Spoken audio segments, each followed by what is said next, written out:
मसीह यीशु के बाबरकत जलाली और पुरफजल नाम में आप सबकी सलामती हो।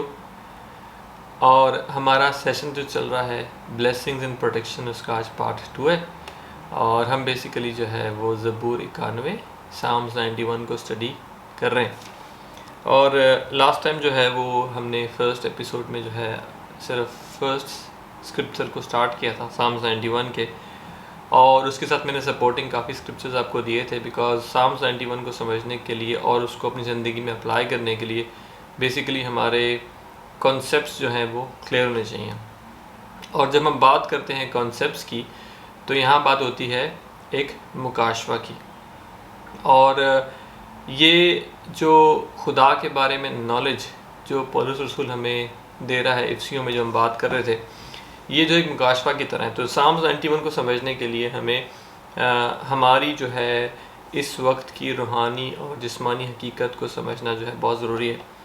और जब तक हम उस हकीकत को समझेंगे नहीं, हम जो है साम्स 91 में जो खुदा ने हमें वादे दिए हैं प्रोटेक्शन के, ब्लेसिंग्स के, वो हमारी ज़िंदगी में एक्टिवेट नहीं हो सकते। तो बहुत से लोग जब कलाम को पढ़ते हैं और उनको पता होता है कि किस आयत में क्या लिखा है, तो उनको लगता है कि इतना काफ़ी है पता होना, तो वो स्क्रिप्चर्स को कोट कर सकते हैं। और स्क्रिप्चर्स को कोट करना जो है वो अच्छी बात है, हमें पता होना चाहिए, पर स्क्रिप्चर्स को इफ़ेक्टिवली ज़िंदगी में अप्लाई करने के लिए हमारे पास एक नॉलेज होनी चाहिए। और ये नॉलेज है एक्सपीरियंशियल नॉलेज। मतलब पौलुस रसूल जो है इफ्सियों के ख़त में इस बात करता है, और ग्रीक में वर्ड है एपिग्नोसिस। और एपिग्नोसिस जो है वो इस तरह की नॉलेज है जो हम गेन करते हैं हमारे खुदा के साथ ताल्लुक़ की बुनियाद के ऊपर। तो ये नॉलेज जो है, ये हिकमत जो है, हम दिन ब दिन जब हम खुदा की मोहब्बत में और उसकी हिकमत में बढ़ते जाते हैं, तो ये हमारे अंदर बढ़ती जाती है। और हम जो हैं फिर जो कलाम के अंदर लिखा है उसको अपनी ज़िंदगी का हिस्सा बना सकते हैं। और आप देखें कि यहाँ पे इफ्सियों उसका पहला बाब और उसकी 17 आयत, उसके अंदर जो है पौलुस रसूल बात कर रहा है। इंग्लिश में लिखा है, That the God of our Lord Jesus Christ, the Father of glory, may give you the spirit of wisdom and revelation in the knowledge of Him. और उर्दू के अंदर जो लिखा है वो इस तरह से लिखा है कि हमारे खुदा यीशु मसीह का खुदा जो जलाल का बाप है, तुम्हें अपनी पहचान में हिकमत और मुकाशवा की रूह बख्शे। तो बेसिकली जो है वो कलाम की इस हकीकत को समझने के लिए हमें हिकमत और मुकाशवा की रूह की ज़रूरत है। तो जब तक जो है खुदा का रूह जो हमारे अंदर रहता है, जब तक खुदा का रूह जो है हम पे ये चीज़ें ज़ाहिर नहीं करता, हम इन बातों को नहीं समझ सकते। और खुदा के रूह का हम पे ये बात ज़ाहिर करना जो है कोई एक सीक्रेट नहीं है। ये जो है खुदा के साथ ताल्लुक़ और खुदा के साथ रफ़ाकत जब हम कायम करते हैं और बाकायदा तौर पे हम खुदा के साथ जो है रफ़ाकत रखते हैं, तब जो है ये चीज़ हमारी ज़िंदगी में जो है वो कायम होती है। खुदा हमें ये बातें कलाम में से समझ में आती हैं। तो आइए हम देखते हैं। सबसे पहले जो है ज़बूर 91 की पहली आयत अभी तक हम देख रहे हैं कि जो हक़ तआला के पर्दा में रहता है वो कादर मुतलक के साए में सकूनत करेगा। और इंग्लिश में है ये जो जगह है, इसको Those who dwell in the secret place of most high, तो सीक्रेट प्लेस की बात की गई है। और अभी हम सिर्फ डिस्कवर कर रहे हैं कि ये पर्दा के अंदर जो जगह है वो क्या है, या सीक्रेट प्लेस जो है वो क्या है। तो आप जो है इफ्सियों पहला बाब उसकी 13 आयत जब देखेंगे, तो जब हम जो है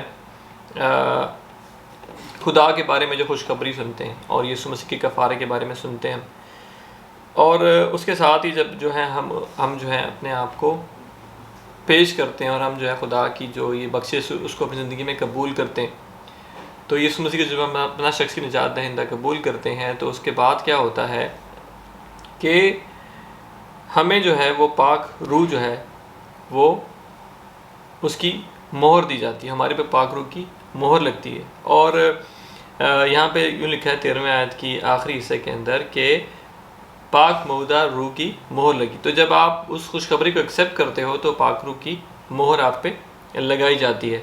और वही खुदा की मलकियत की मखलसी के लिए हमारी मिरास का बयाना है, ताकि उसके जलाल की सताइश हो।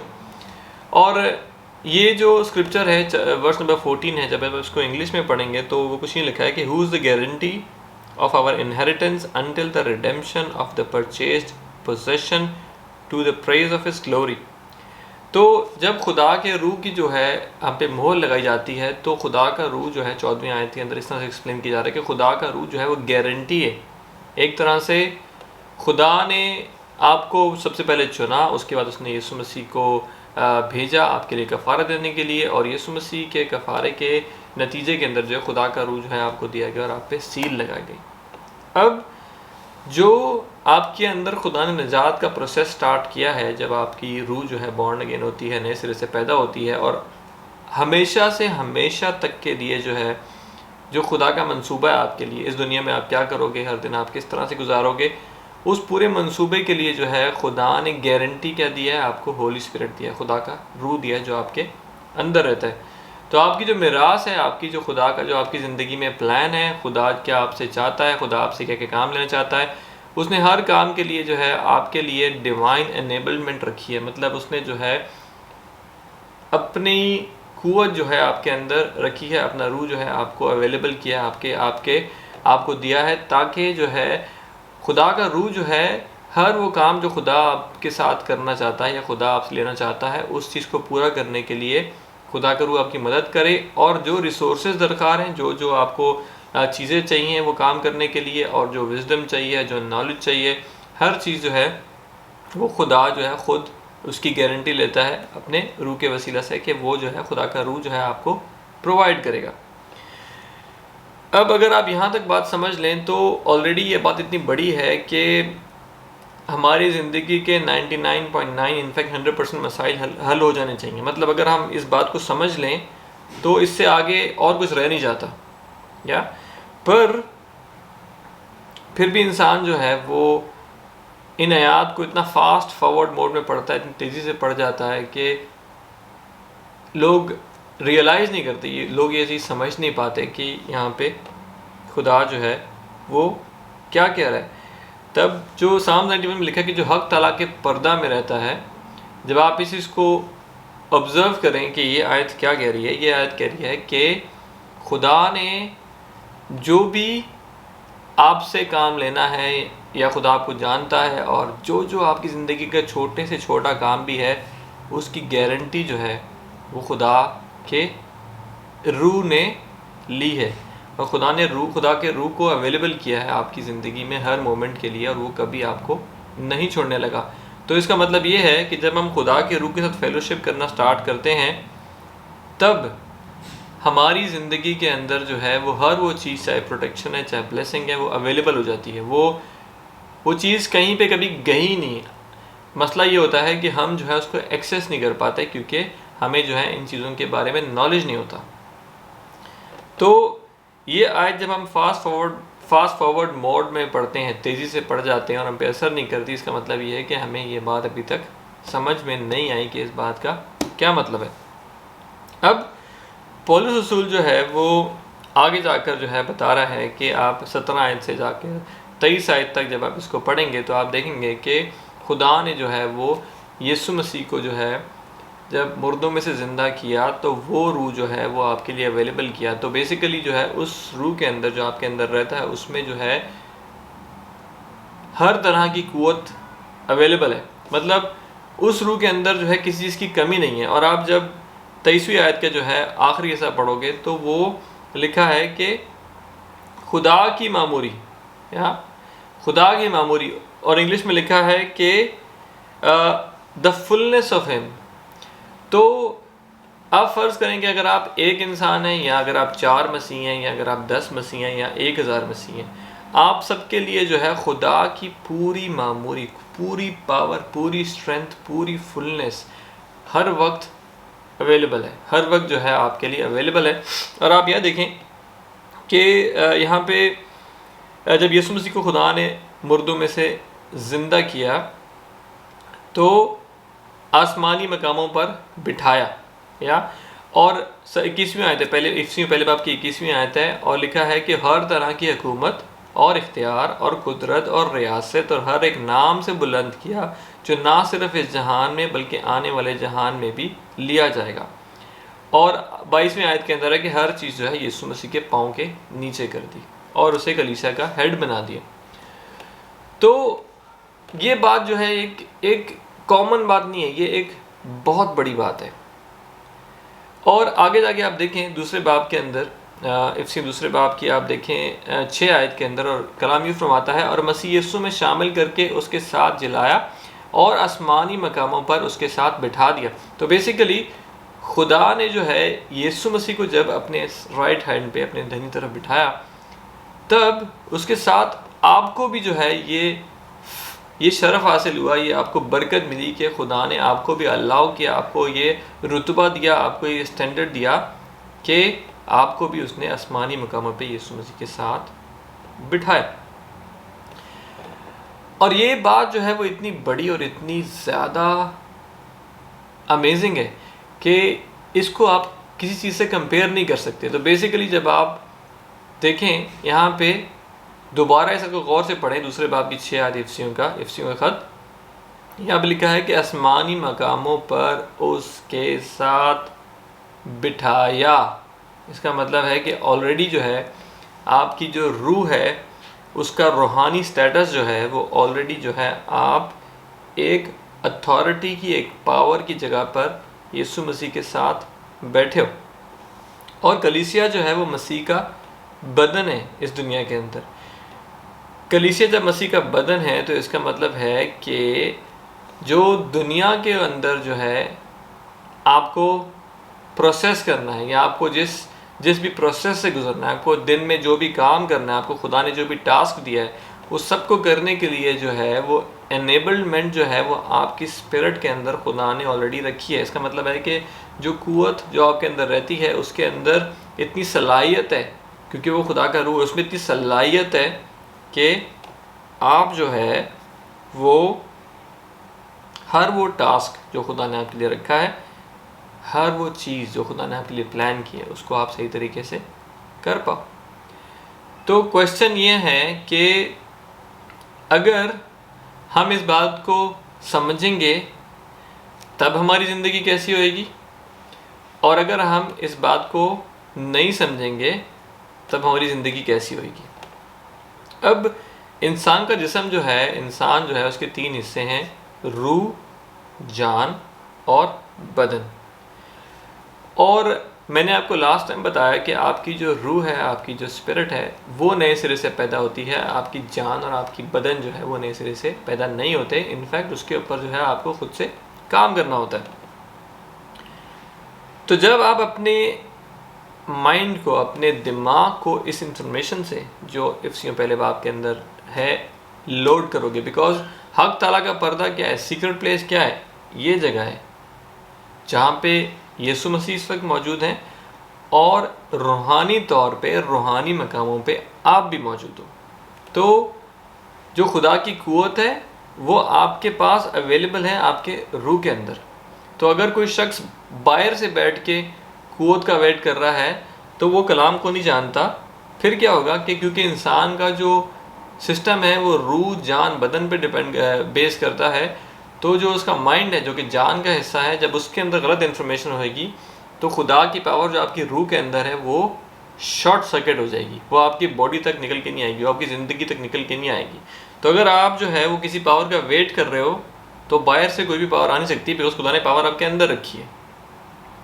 तो जब आप अपने आप को सिखाओगे, आप बताओगे, इन आयात के ऊपर मेडिटेट करोगे, इनके ऊपर सोचोगे और इनको अपनी ज़िंदगी का हिस्सा बनाना शुरू करोगे, तब जो है आप वो पावर जो आपके अंदर रहती है उसको बाहर निकाल के लेके आ पाओगे, अदरवाइज़ वो बाहर नहीं आएगी। इसीलिए जो है बहुत से मसीह लोग कलाम को पढ़ते हैं, दुआ करते हैं, रोते हैं, पीटते हैं, रोज़े रखते हैं, क्या कुछ करते रहते हैं बैठ के, पर उनकी दुआओं के जवाब नहीं आते।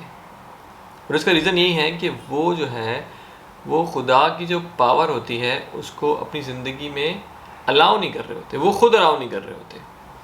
तो कोई हमसे पूछेगा भाई खुदा तो इतना पावरफुल है, वो खुद क्यों नहीं कर देता? तो खुदा ने आपके लिए क्या किया? खुदा ने आपके लिए यीशु मसीह को भेजा, खुदा ने अपना रूह आपको दिया, खुदा ने आपके लिए पूरा प्लान बनाया।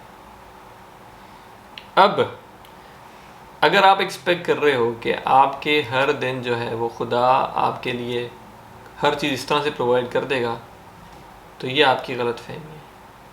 ठीक है, खुदा जो है आपके हाथ के काम को बरकत देता है। खुदा ने जो है प्रिंसिपल सेट किए, खुदा ने कुछ लॉ बनाए हैं दुनिया में जिससे दुनिया कायम है, जिससे दुनिया चलती है। और अगर आप जो है वो लेज़ी हो, अगर आप जो है वो लापरवाह हो, अगर आप जो है कलाम को नहीं पढ़ना चाहते, कलाम को नहीं समझना चाहते हो, कलाम पे मेडिटेट नहीं करना चाहते, अगर आप ये नहीं करना चाहते, तो आप जो है आप कितना भी रो लो, आपके आंसुओं से जो है आपके मसाइल हल नहीं होंगे।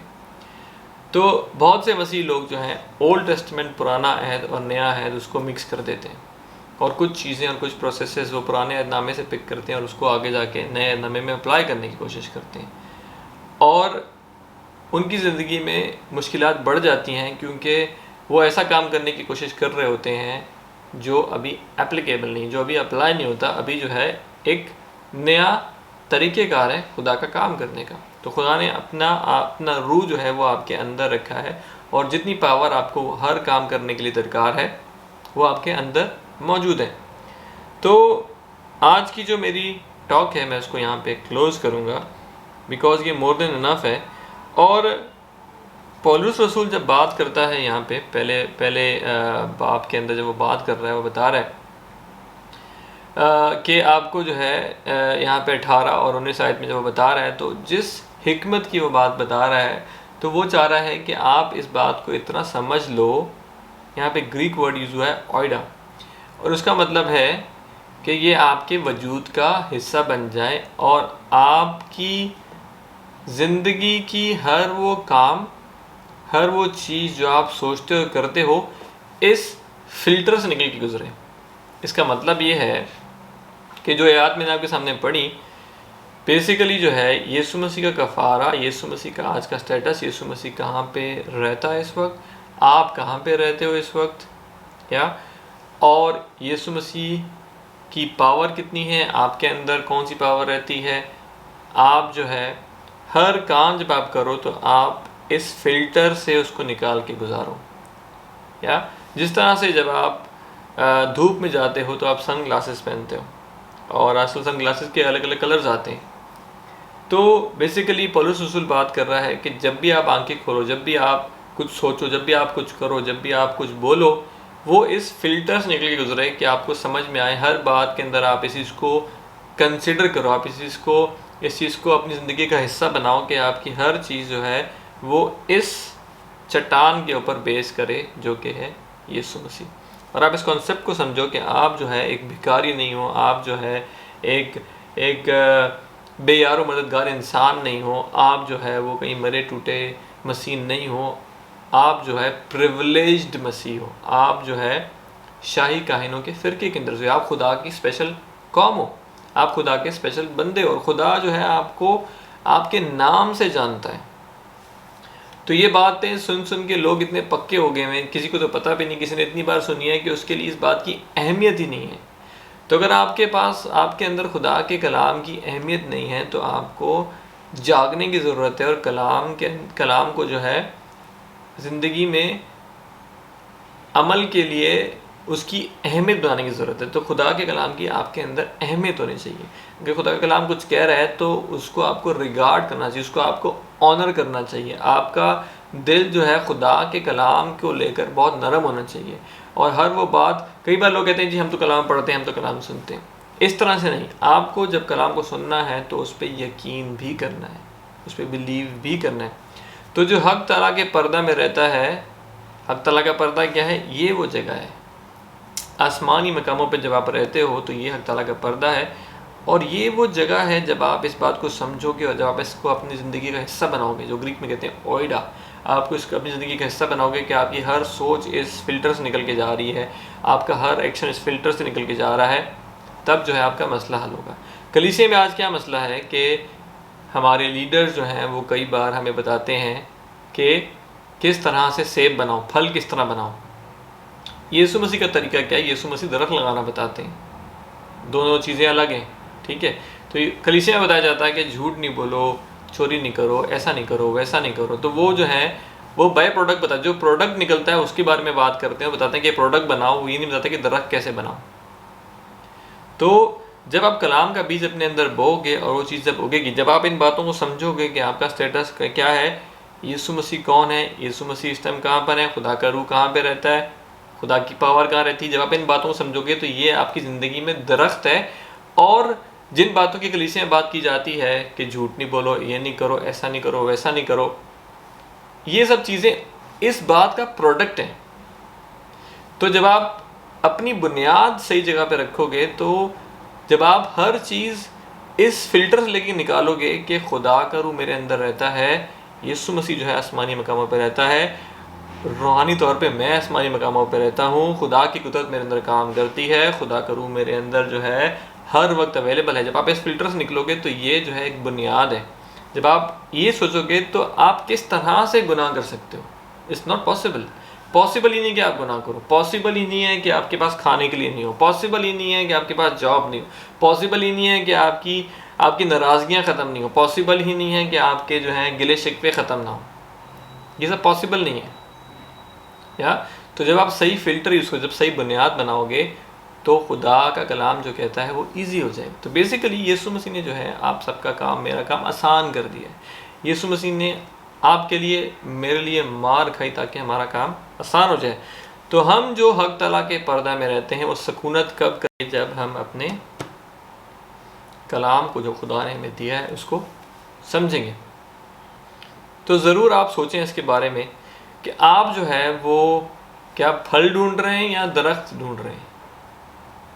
क्योंकि यीशु मसीह का तरीका ये है, जिस तरह यीशु मसीह ने कहा कि तुम्हें जो है आदमगीर बनाऊंगा, यीशु मसीह ने जो है आपको जो है ये नहीं बताया कि आप जो है मछली को पहले साफ़ करो फिर उसको पकड़ो। यीशु मसीह ने कहा कि आप मछली पकड़ो, साफ़ वो खुद करेगा, यानी बुनियाद से रखो, सफाई वो खुद ब खुद कर देगा। या तो आपको जो है वो ये प्रीच करने की ज़रूरत नहीं है कि इंसान को क्या नहीं करना चाहिए। आपको ये प्रीच करने की ज़रूरत है, ये समझने की ज़रूरत है कि आपको क्या करना चाहिए, आप कौन हो और आप इस वक्त क्या कर सकते हो। जब आप वो समझ जाओगे तो आपको क्या नहीं करना चाहिए और क्या करना चाहिए वो ऑटोमेटिकली समझ में आ जाएगा। ये तो इतनी मुश्किल बात ही नहीं है। तो खुदा की जो कुदरत जिसकी मैंने बात की, जो हमारे लिए काम करती है, वो सिर्फ तब आपकी ज़िंदगी में काम कर सकती है जब आप खुदाउन यीशु मसीह को अपना शख्सी नजात दहिंदा कबूल करें और अपने मुंह से इकरार करें और अपने गुनाहों की माफ़ी को एक्सेप्ट करें जो यीशु मसीह ने सलीब पे जान दे के आपके लिए और मेरे लिए परचेज़ की। अगर आप एक घर में पैदा हुए हो जो कि चर्च जाते हैं और अपने आप को मसीह कहते हैं, या आपने यीशु मसीह के बारे में सुना है, ये सब होने से आप मसीह नहीं बन जाते। मसीह ज़िंदगी जो है खुदा के साथ एक पर्सनल ताल्लुक़ है जो आपके मुंह से इकरार करने से स्टार्ट होता है और आपके दिल के यकीन करने से स्टार्ट होता है। अगर आप दिल से यकीन नहीं करते कि यीशु मसीह ने आपके लिए जान दी और अपने मुंह से इकरार नहीं करते, तो आप खुदा की मिरास के अंदर शरीक नहीं हो सकते, आप हमेशा की ज़िंदगी नहीं पा सकते। तो ज़रूर अपने दिल को तैयार करें और अपने मुंह को खोलें और यीशु मसीह को एक्सेप्ट करें। मुझे उम्मीद है कि आज के कलाम से आपको बरकत मिली होगी। 91 ज़बूर की हमने आज पहली आयत देखी है, पिछले मैसेज में भी पहली आयत देखी थी।